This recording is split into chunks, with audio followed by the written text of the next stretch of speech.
Of all the animals to have been lost to time, none have generated as much awe and attention as the dinosaurs, specifically the non-avian dinosaurs. For over 160 million years, they held dominion over Earth's lands, shaping its natural history, and evolving into a nearly endless amount of different shapes and sizes. And for a while, it seemed like Earth would be forever theirs. However, this possible reality was squashed 66 million years ago, when their party suddenly came to a violent halt. You know the story. A giant asteroid the size of a mountain slammed into the planet with enough destructive force that within a day, Earth had been entirely transformed into an apocalyptic wasteland, making the dinosaurs no more. Or at least, that's what you've been led to think. Because while non-avian dinosaurs are definitely gone, researchers do universally agree that at least some survived the initial D-Day and possibly held on for a surprising amount of time, perhaps hundreds to even thousands of years. And obviously, this is quite a range, and it isn't exactly set in stone either, no pun intended. Therefore, it's impossible to say exactly when the Earth saw its first day without the dinosaurs. However, at the same time, we do have a general idea of what that day might have looked like, seeing that we have a whole stage that began right after the Cretaceous ended, and it's a time that surprisingly has gone largely forgotten about. This was the Danian, the Earth after the dinosaurs. So, what was it like? Well, it's surprisingly actually pretty straightforward if we do pretend that all dinosaurs disappeared immediately. The asteroid's collision had caused immense physical devastation on a global scale, and much of the world would have looked like a complete war zone, with virtually no trees, plants, forests, or animals being found anywhere. After all, about 75% of all species have been eradicated, while those who had survived were in very poor straits and hunkering down. Beyond just the absence of life, you'd also notice that the world was freezing and eerily dark, as the asteroid had sent enough material flying up into the atmosphere that large amounts of sunlight was now unable to reach the surface.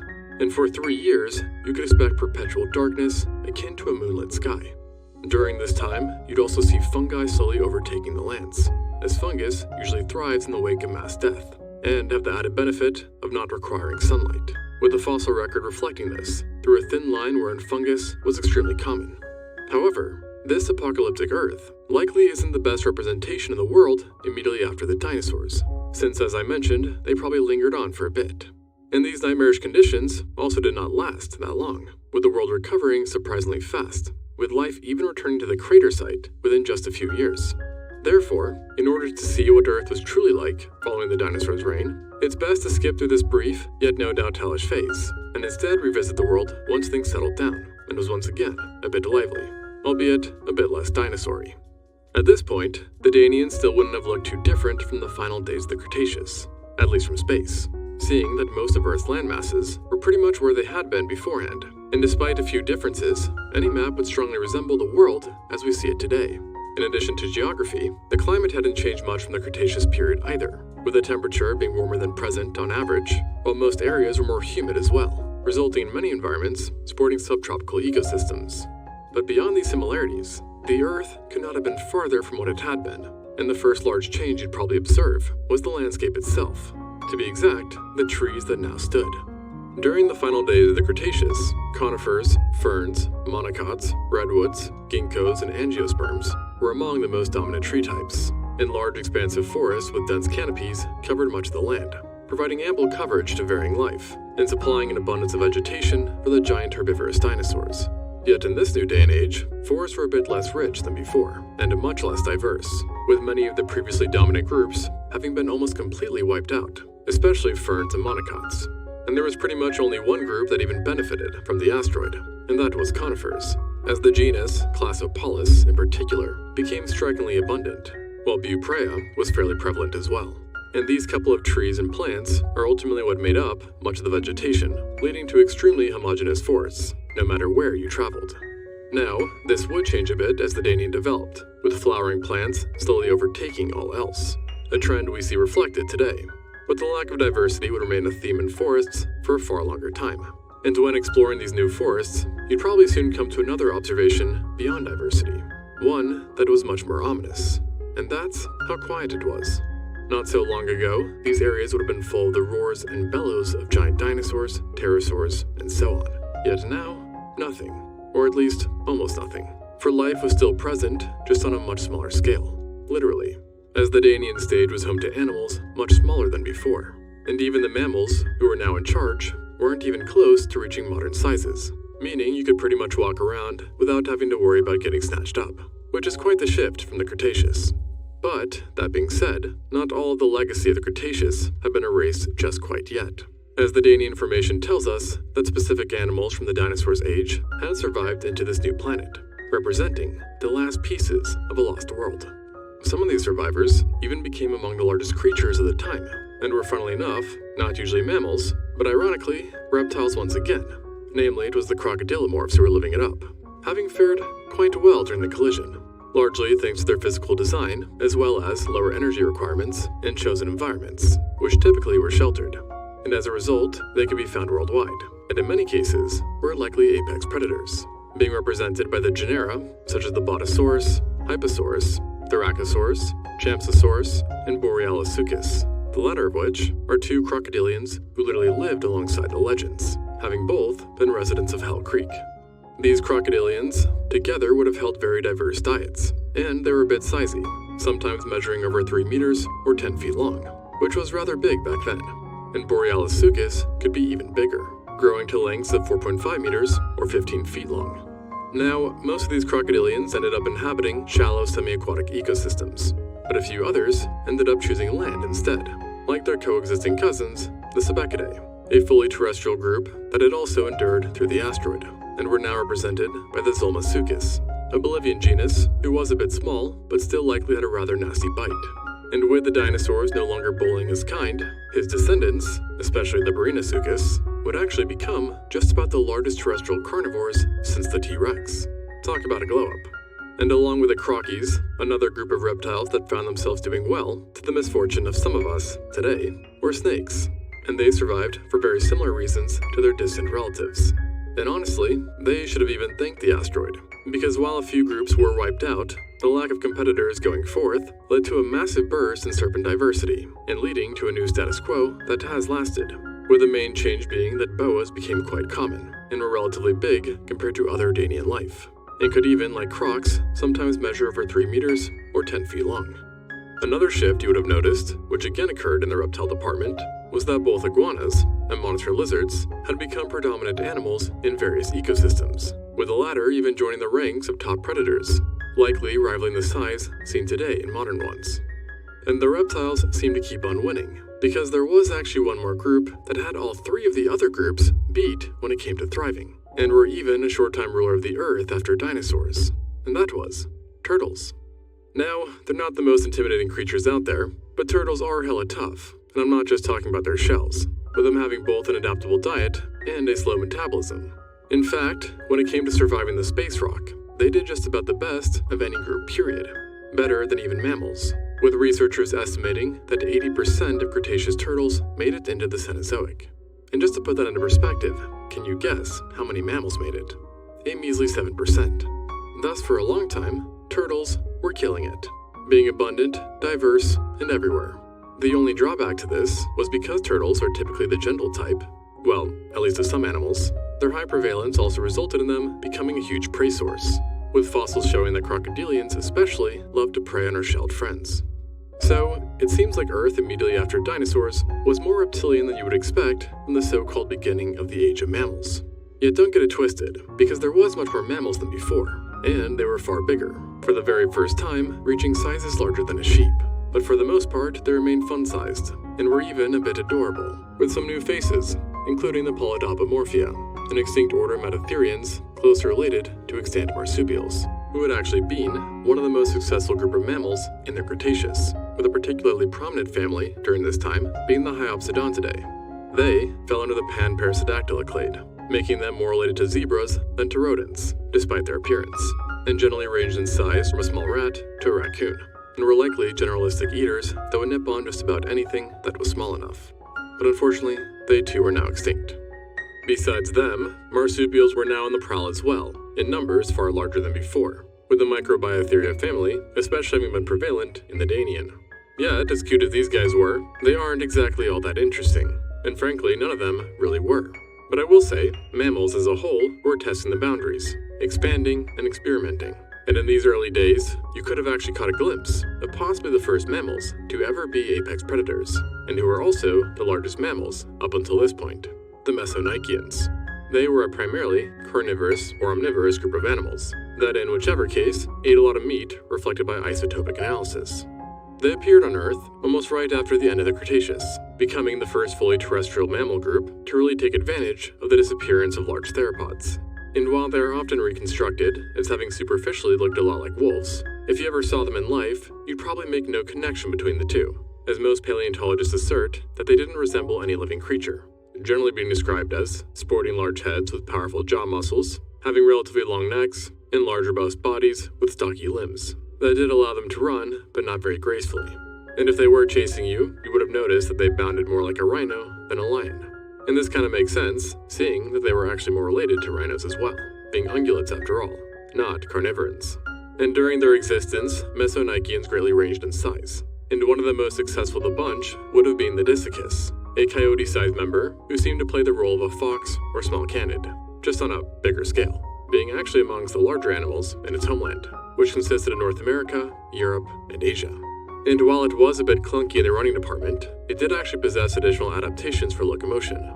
So much, in fact, that some paleontologists think it might have held a monopoly in running over all other animals, which was a bit unfair when you realize that it was also the largest animal around in its ecosystems, which was only made worse by the fact that Mesonychia would soon get even bigger, best demonstrated by the Ancalagon, another Damian creature that reached sizes akin to what's seen in modern bears.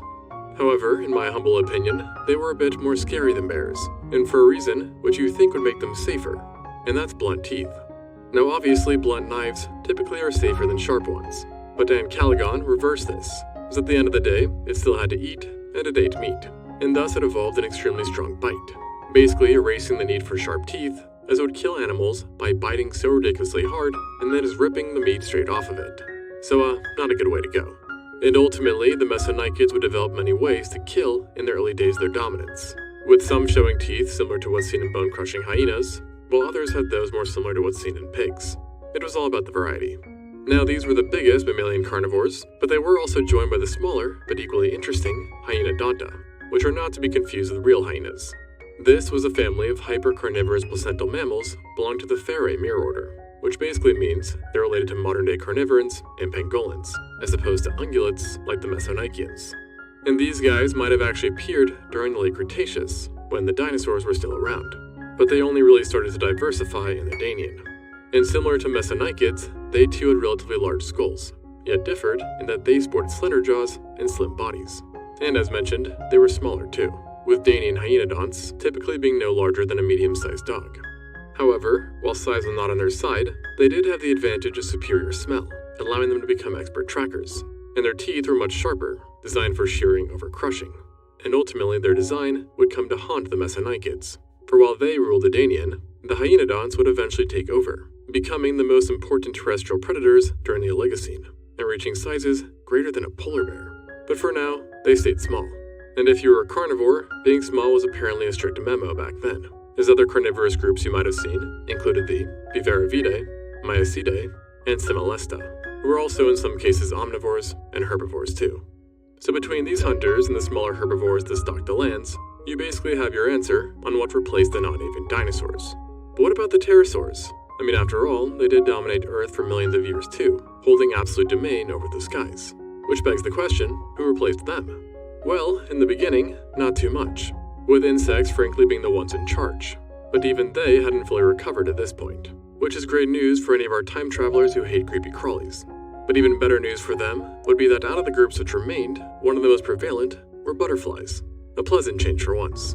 But of course, besides insects, you also had the remnants of dinosaurs flying around too.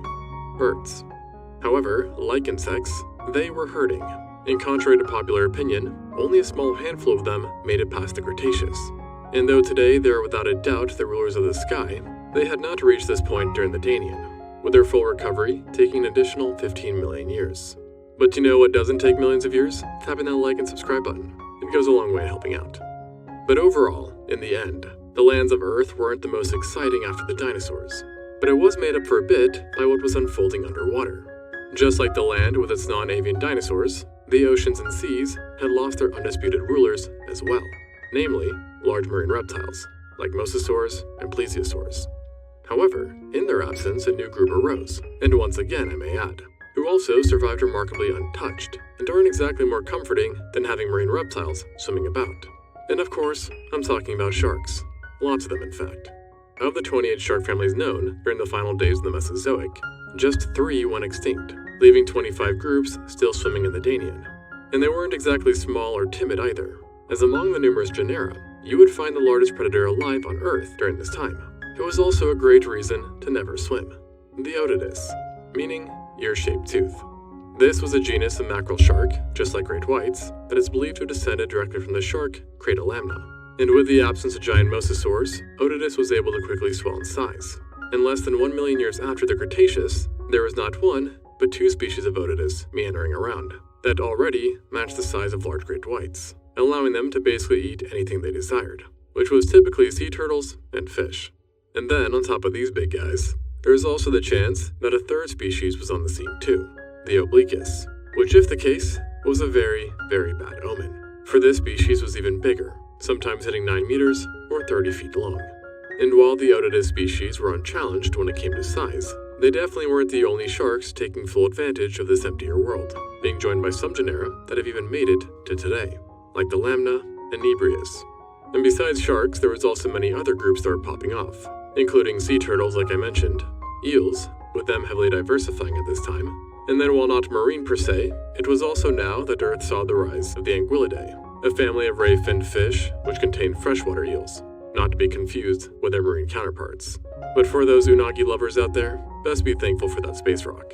Along with this bunch, we also got the first cutlass fishes back then, a group that, like freshwater eels, are still living and are predatory fish, yet are a bit meaner looking, possessing relatively large fang-like teeth, which allow them to pierce and hold prey tightly.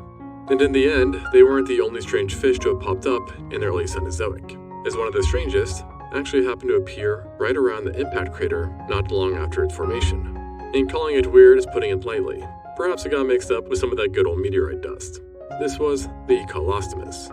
It's a completely extinct genus who belonged to its very own family, of which it is the only known member. It can be simply summed up as an alien-like trumpet fish, as besides the trumpet part, it was also completely armored, kind of like a placoderm. However, its armor was even weirder than what's typically seen in placoderms, being very rough, unsymmetrical, and protruding, making it kind of look like a cross between a coral and a fish, or at least a fish with a serious barnacle overgrowth. And though we don't know much about this creature beyond its strange appearance, we do know it was important, in that its existence itself showed to us that marine life near the asteroid's crater recovered rapidly, and seemingly harbored predators too, given the presence of its armor. And overall, strange definitely seemed to be the trend for Danian fish, as I present to you yet another oddity, the Adaphadon. Now this genus was actually a remnant of the age of dinosaurs, having evolved during the early Cretaceous, yet even after the asteroid, it remained a fairly common sight. Everything we know about it points to it having been a type of chimera. And no, I'm not talking about the mythical creature, but rather the equally weird-looking fish that are cousins to sharks and rays, that still do swim in the oceans today. But unlike its living relatives, this guy was an absolute unit, sometimes measuring more than 3.43 meters or 11.3 feet long, which also makes them larger than the biggest Goliath groupers out there. Now, the late Cretaceous had been their peak, but even during the Danian they were still widespread, living in both the northern and southern hemispheres, where it is thought that for a brief time they would have been among the Earth's top predators. But what they ate exactly is still a mystery, as unlike sharks, they do not have many sharp continuously replaced teeth, but rather large permanent tooth plates that, at least in some species, seem to be specialized for a mix of jobs, including crushing, cutting, and tearing, leading to the idea that large adaphadons probably ate whatever they wanted, including hard-shelled animals, fish, sharks, and any marine reptile stragglers left behind. However, like Ecolostomus, they would not make it to the present, and would eventually be replaced by sharks and other predatory fish. But they did last for far longer, making it all the way to the Pliocene, and they also would not be the last to disappear, as actually, an animal typically associated with the age of dinosaurs is believed to have briefly survived following their demise, and that's the ammonites, an extinct subclass of coral-shelled cephalopods that existed for hundreds of millions of years and would have been a common sight in nearly all prehistoric oceans and seas. And for a long time, paleontologists believed that all of them, without exception, had perished on the fateful day, But then in Denmark and New Jersey respectively, paleontologists found the remains of a species dated to after the impact, suggesting that a handful remained for nearly 500,000 years. And these genera included the eubacolites, discoscaphites, hoploscaphites, and baculites. And while none were as giant as the older Parapazosia, they were still extremely interesting, and unlike anything we have today. And along with the rest of the animals that had made it through the boundary, were the last remainders of a world lost to time. Thanks for watching, and until next time on Extinct Zoo.